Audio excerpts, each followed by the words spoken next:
Hi, LeFou, Channel 347 coming from, well, centre of Egham today actually, but we live up the hill in the park, and I've got, well, on camera is Rob, who might intervene at some time when he wants, and I'm just going to discuss, as I've been doing, the daily papers.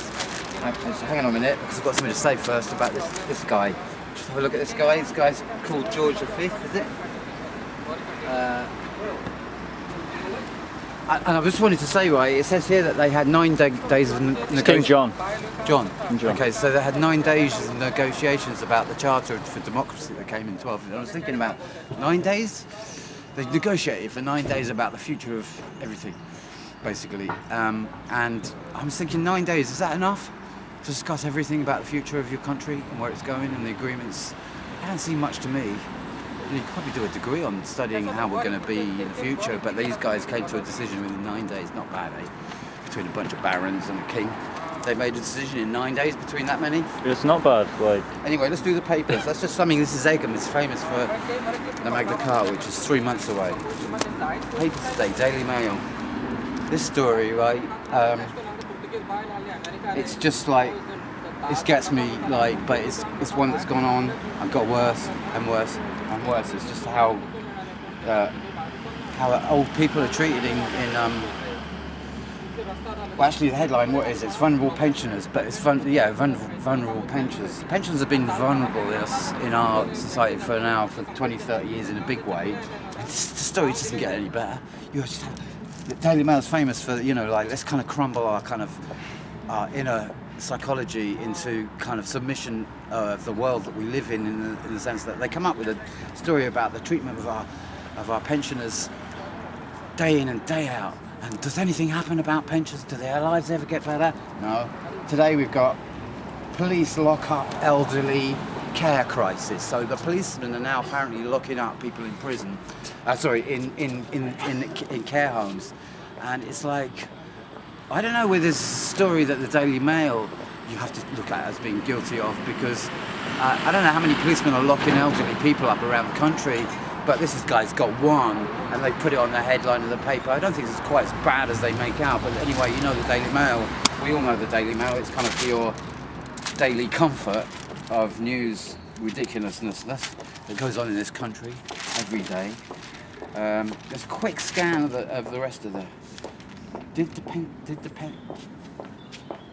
Okay, there's a big story on Crufts coming out. Did the poisoner of Crufts try to kill 6 prize dogs? Didn't we want to know about that? All the kind of dogs in Crufts and how they We did, poisoned? yeah. It seems to be a regular story at the moment. We're covering it on a daily basis. Covering the poisoning Crufts dogs. And shit's going down. This is like a story for who? Exactly. Who's the story about dogs in Crufts for?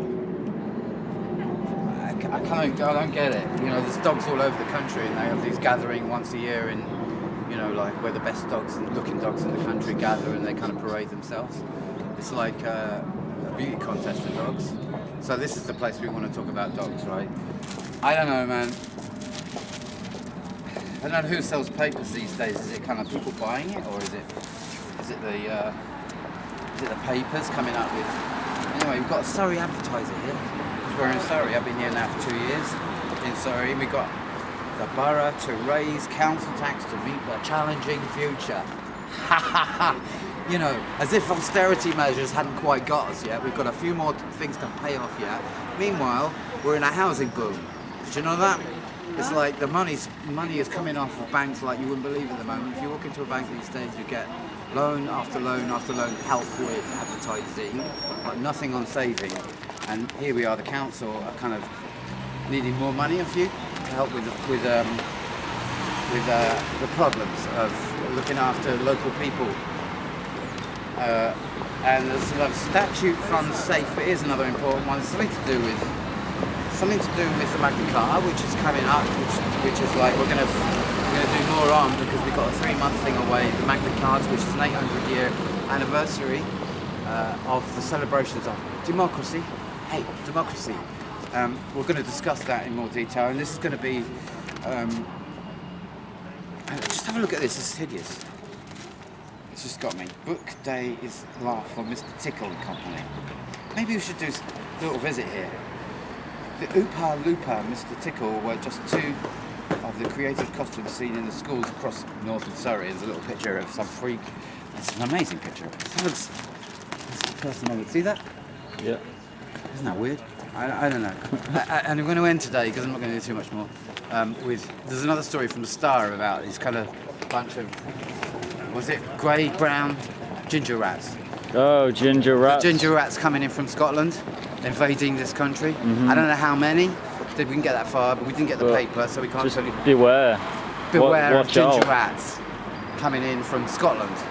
Hundreds of thousands of them. Kilted, perhaps. Are they nasty? Yeah, I hear they're ferocious. And what, ferocious? Well, mentally and physically. In the Scottish way. Well, all rats have got kind of psychic things going on. They're not really after food; they're just after your brain. And I don't. Maybe the ginger rats are an upgrade on the brain story. I think don't so, know. yeah. We're quite familiar with rats, so. We're very familiar with rats. Then have a wonderful day, people. It's like, hey, this is summer, sun, in the middle of like coming up, spring. It's like warm, and I'm very happy. Bye bye. See you tomorrow or next day when we change the world. Don't keep having the camera on. Bye. Go home. So go and see something good in your life, right? And or go back to work, right? One of the two. That's what you're meant to do, isn't it? Go back to work after you've had your sandwich. Bye. My mate, he was done over, this guy.